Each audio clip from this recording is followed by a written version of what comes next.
Go inside the Crimson Tide with your hosts Rodney Orr and Gary Harris, keeping you informed on everything Alabama. And now, Tider Insider TV. I don't think it's a negative thing to think about the game because, I'm excited for the game. But like you said, you got to be where your feet are and just focus on finishing and executing these next couple practices, and then the game will roll around. It's all about the process at Alabama, and Mika Fitzpatrick doing his best to not look ahead to the USC game. We're also doing our best to stay where our feet are, right here. But it is only a week and a half away to kickoff. Good evening, everyone, and welcome in to another edition of Tider Insider TV, presented each and every week by Buffalo Rock Bottling Company, alongside Rodney Orr from TiderInsider.com. I'm WVUA 23 Sports Director Gary Harris. Once again this week from Buffalo Rock, Diet Pepsi. So you get all that great Pepsi taste. But you know how many calories, Rodney? 50. Zero. Zero. Okay. Zero. Not a single calorie in Diet Pepsi. So pick up some if you want to keep your figure and enjoy great Pepsi Cola taste. Pick up some the next time you're at your local grocery store. All right. This time last year, Fitzpatrick, that freshman, played a huge role. I mean, he went on to be a really good player, Rodney. And you wrote recently on TiderInsider.com about this year's freshman class and how special you think it has the potential to be. Now, you say a few of these players could surprise fans with bigger roles this season maybe than what we've talked about. So let's get the scoop now on some of these guys that could be potential surprises and get on the field as freshmen. And let's start with the biggest one of them all, Raekwon Davis, Meridian, Mississippi, 6'7", 325. Now, I'll be real honest with you, Rodney. He was not a great high school player, but his potential is limitless. Yeah, I think, when you're talking about him, you're talking about a guy that's really raw. But you look at Alabama's needs on the defensive line, Gary. He's a guy that could come in and play with a little bit of coaching. He's got the tremendous athletic gifts that you need. It's just got to be all molded together. Alabama in defensive linemen under Nick Saban, it's been probably the strong point of the football team year in and year out, wouldn't you say? Sure. And it's because of guys like this. Not only big, but athletic. They can move. They can play against different types of offenses. Again, his potential is untapped. I mean, as a high school player, he was not as dominant as you thought he would have been, but physically you couldn't draw him up any better. No, you really couldn't. And he started coming on towards the end of his senior year. I know he had a really outstanding Alabama-Mississippi high school all-star game. He also did extremely well, in the All-American game that he played in. So when you look at him, Gary, he's just a diamond in the rough, so to speak. Yeah. He just needs to be polished up. And, in time, I think he's got a chance to be an outstanding player. And again, because of the depth situation this year, I think he's got an opportunity to really help the defensive line in terms of adding that depth. Alabama has a great history of inside linebackers. Leroy Jordan, Barry Krause, Rich Wingo, Ricky Gilliland, Cornelius Bennett, inside and outside, Wayne Davis. It goes on. And there are a couple of freshmen that C.J. Mosley, Rolando McClain, that might could add their names to the legendary list. Matt Wilson and Ben Davis from in-state, Montgomery and Gordo, respectively. Wilson has already overcome some injuries and is ready to go. I didn't even know if he'd be able to play this year, and he's full speed. Yeah, I mean, he looks really good, Gary. I think he's got a chance to contribute this year. Again, we're talking about a position, inside linebacker, that's really looking for guys to add depth. Mac Wilson's come in. Some people thought, maybe due to those injuries he would be behind, might redshirt this year.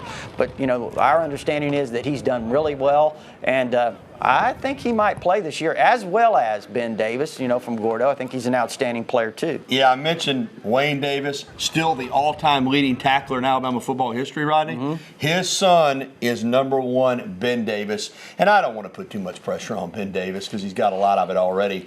But he's built a lot like Wayne, long-legged, athletic. And, one thing about this young man, he's a football player. He's not just an athlete. He'll pop you. I think he's got a chance to be a great player. He does in time. I think he's got a lot to learn, obviously. He was a tremendous player at Gordo High School where they moved him around a lot. But, again, he's a guy with all the potential. He's got all the tools that you just have to develop, and I think in time he's going to be really good. And, again, because of the depth situation at inside linebacker, I think Ben Davis has a chance to play this year. And Trevon Diggs, one of these guys that's so talented, even as a freshman, he might see time on offense and defense, right? Is that a possibility? Yeah, Trevon Diggs is the real deal. When you talk about a guy, Gary, he's a guy that has all those natural instincts as a football player. He can play in the secondary, which he's doing right now at safety. I've always thought he was an Eddie Jackson-type safety myself. And an outstanding receiver. I mean, I've watched him in that fan day. He's even a better receiver than I thought. So I could see him, possibly contribute. Could you imagine Nick Saban playing a true freshman both ways? He may even return punts. I mean, he could return punts and kickoffs. This guy is extremely talented. This cat's good. Really like Teron. And a quick mention of Terrell Hall, too, another outstanding freshman, outside linebacker, defensive end type, about 6'5", 245 from Baltimore. Another good-looking player. Yeah, he really is. You know, he was originally an Ohio State commit and flipped to Alabama, and he's an outstanding player. He's got the height and all the things that you look for. He's a great athlete, Gary.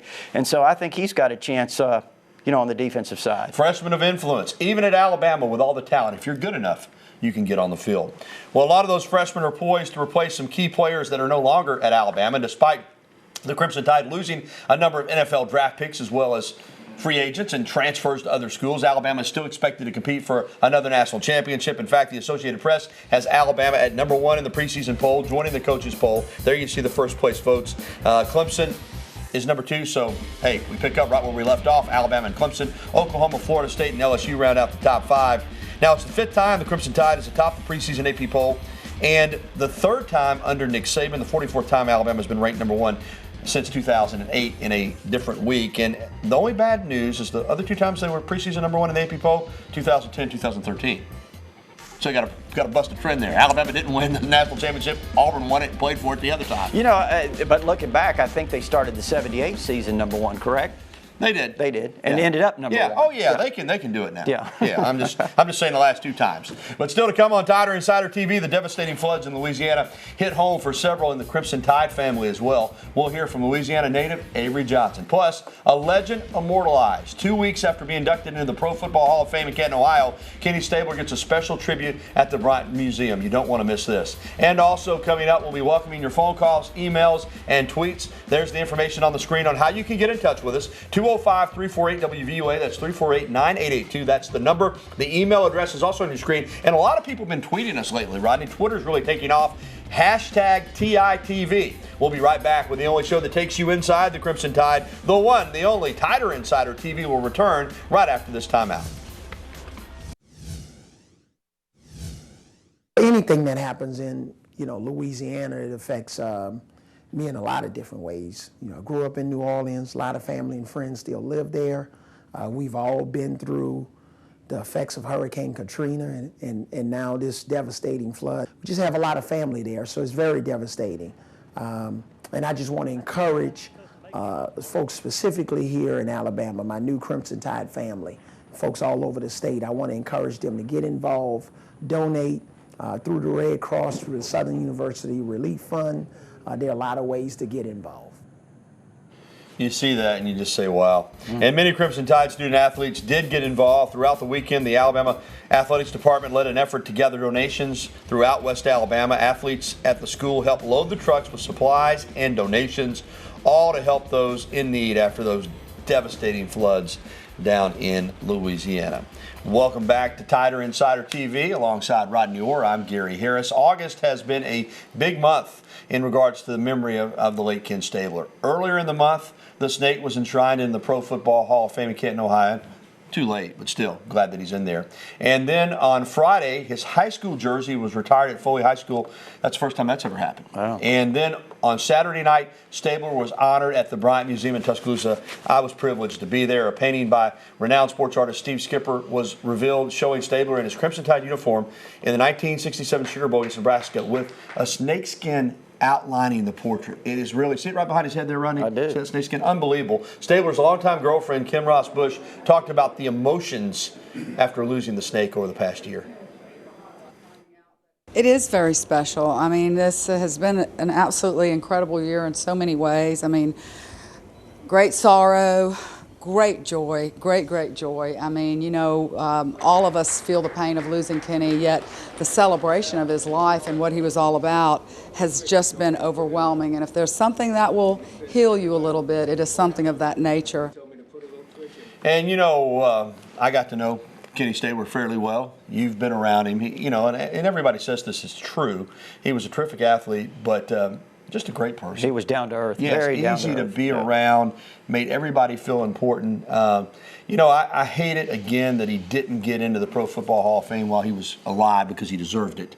But I am glad for the family that he's in now, and that painting, and it's that's the original, of course.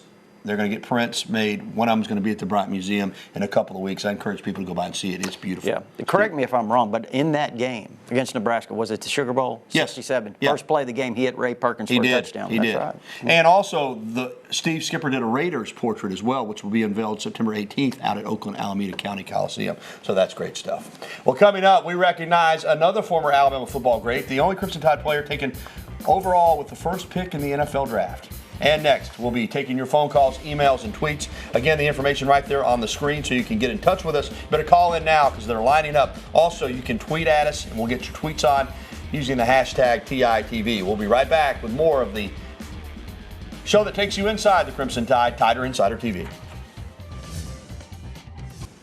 Well, you're looking at footage of Alabama football in the 1940s, and that's Harry the Hat Gilmer about to take this punt. The former halfback who played for Frank Thomas was known for the jump pass, and he was the MVP of the 1946 Rose Bowl. He passed away this past weekend in St. Louis at the age of 90. He was the first player to ever leave his hand in cleat impressions in the concrete in front of Denny Chimes, and he was a number one overall NFL draft pick, and he was a great gentleman. Harry Gilmer, as I said, was 90 years old, and at the time of his death was the 7th oldest living College Hall of Fame member.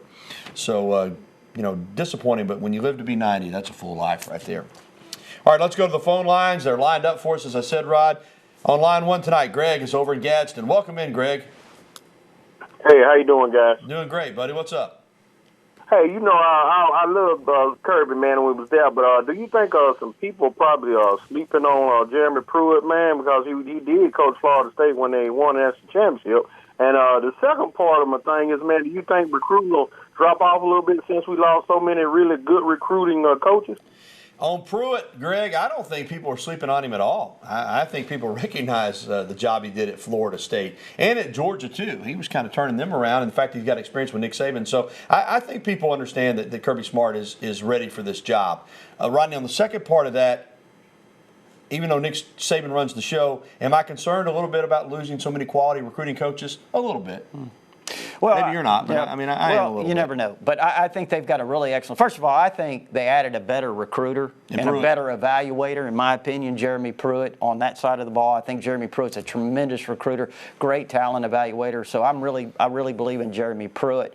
I think when you look at some of the other coaches, Derek Ansley, one of the new coaches in the secondary, he is a guy that's I think he's an up-and-comer. He's a guy that's going to be an outstanding recruiter. Has already shown that at Kentucky, and I just think he's got, Gary, one of the better young coaches in terms of the up-and-comers, I think, in the country. And, they've got Tosh LaPoy, who is a great recruiter, one of the best recruiters in the country.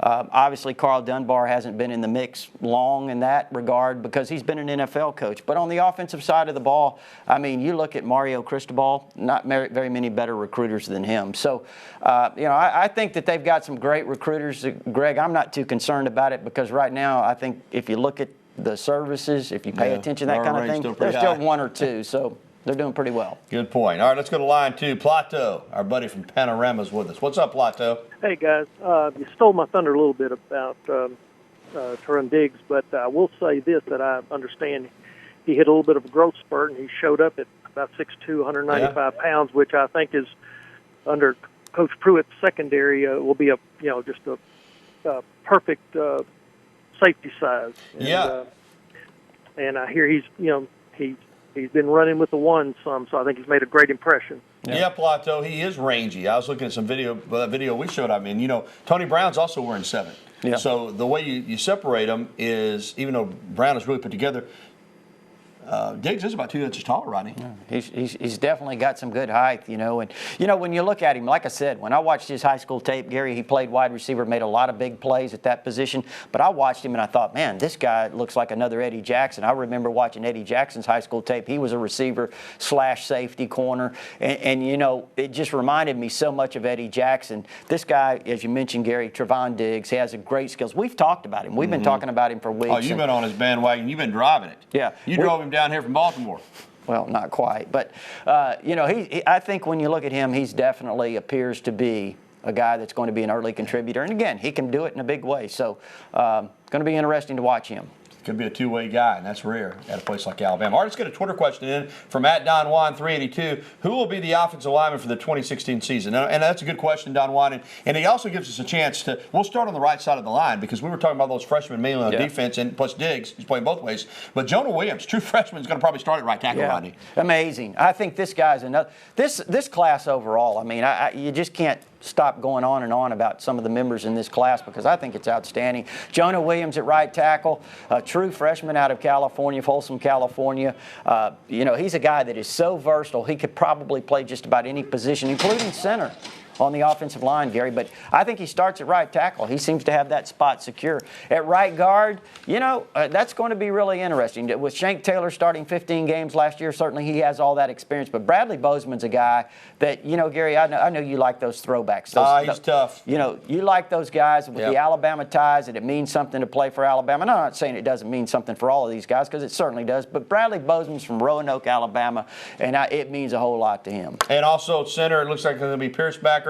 Left guard looks like it's going to be Cotton. And, of course, left tackle is Cam Robinson. That's your offensive line, we think, against Southern Cal. Well, coming up, former Alabama baseball coach Mitch Gaspar didn't stay away from the diamond for very long. Find out where longtime Alabama head coach has landed. And more of your phone calls, emails, and tweets. And, again, get through on the phones right now. Sue's been holding. We'll get to you next. We'll take some more phone calls, work in some tweets. We're going to still have some more fun right here because, hey, man, next week at this time, we'll be getting ready for a game. Yeah. It's predictions. Here. It's Get your here. prediction time. Stay tuned. More after this.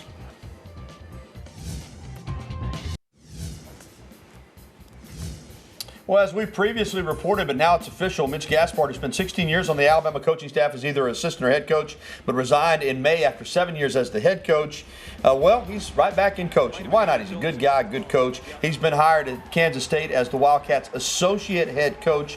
K-State finished last season with a record of 26-31, so they need some help on the recruiting trail, and I think he'll do a good job there in the Little Apple, Manhattan, Kansas. All right, let's go right back to the phone line. Sue dropped off, but John is waiting in Cordova. John, what's going on, my man? Yeah, how y'all doing today? Doing well. My two questions. One is, who do you think has more weapons, Alabama or the team to kick off with, the Trojans? And who do you think will be our biggest threat this year to probably beat us?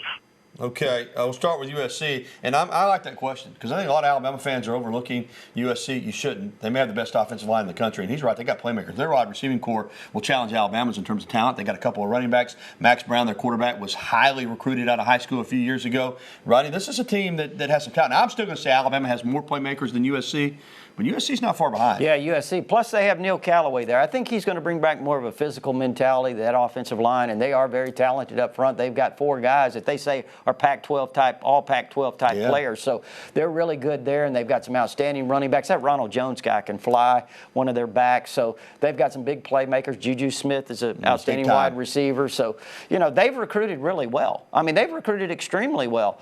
But they're USC. Yeah, exactly. And you talk about who has more playmakers. I really don't know. I'll say this about Alabama's offense. I think if you're catching Alabama right now, this is a good time to catch them early because you've got so many new parts on the offensive side. And right as far as the biggest threat, I mean, there are a lot of them in this conference. I'm going to say Ole Miss, just because that's a team that's beat Alabama the last 2 years. What was the question? Who's the biggest threat to beat Alabama on the schedule? Well, there's several, but I'm going to say Ole Miss until the Tide knocks them off, right? Well, I would say this, and not just because it's the first game, but I do think Alabama will beat USC. I do think that, but at the same time, I think they're a threat because of, they get Alabama early in that first game, and they're a traditional program. You certainly can't overlook USC. All right, let's go to line 2 and talk with Bill here in Tuscaloosa. What's going on, Bill? How about Gary? How about you? Doing well, BT. Talk to me, man. Good, Rodney. Good. I want to ask, have y'all heard anything on the 2 players yet, Gary? All right, tell me what 2 players? Fonzo and what's the other player's name? About what if they gonna play or not? Oh, I guess he's talking about Cam Robinson and Hootie Jones, I'm assuming. Yeah, BT, they're both going to play. I'm confident of that, and I think Cam Robinson will start at left tackle. Don't you, Rob? I'd be shocked if he didn't. Yeah. So, all right, Sue's back with us. Go, Sue. What's up? Yes. My question is Jalen Hurts going to be our quarterback for this year? I've been seeing rumors that he might be our starting quarterback. I'm just trying to find out if he is, or has Coach Saban said anything on who he might be letting be our quarterback for this year? We can handle that for you. Yeah, he's got a good chance. He's in the mix. Has Nick Saban named a starter? No. And I don't think, contrary to what some people are saying, that he's told the team, that he's told the coaches. I think the competition is still going. I think Jalen Hurts is in the mix along with Blake Barnett and Cooper Bateman. That's the most honest answer I can give you. That's it. Yeah, he's in the mix. We'll see what happens. Hey, thanks for the phone calls and the tweets and emails. Still to come, the Alabama soccer team gets off to a really nice start in year 2 of the Wes Hart era. We'll have highlights. And stay tuned on a beautiful evening in Tuscaloosa for the only show that takes you inside the Crimson Tide. More Tider Insider TV right after this. Shelley and Murray State 2-0 at halftime. The Crimson Tide soccer team staged an impressive comebacks at the Alabama Soccer Complex on Sunday night. Tide scored 4 second-half goals to beat the Racers 4-2. Coming off a 5-0 win over Sam Houston State on Friday, Alabama's now 2-0, and its 9 goals in 2 games is the most to begin a season since 2004. Alabama will play Campbell at home on Friday night. Well, our beautiful shirts and ties provided, as always, by the Locker Room in downtown Tuscaloosa, home of the original elephant wear. You see it, where is it? Right there. Alex Gatewood and Rush and the staff invite you to come by and see their outstanding selection of men's and women's wear in person. But if you can't, you can shop online at locker-room.biz. It's quality clothing. And Rodney, you know the thing I like is you walk in there and you let them do all the work. That's right. They will help you get fixed up. Ties, shirts, shoes. They got it all. And really beautiful, beautiful stuff, including the original elephant wear. All right, that is going to do it for the show for tonight. If you missed any of it, we'll have a replay tonight at 10:30. Also, you can catch it on our website anytime, WVUA23.com. So, for Rodney Orr, I'm Gary Harris. Thanks for watching Tider Insider TV. Next week, our first predictions of the 2016 season. We'll see you then. Have a good night.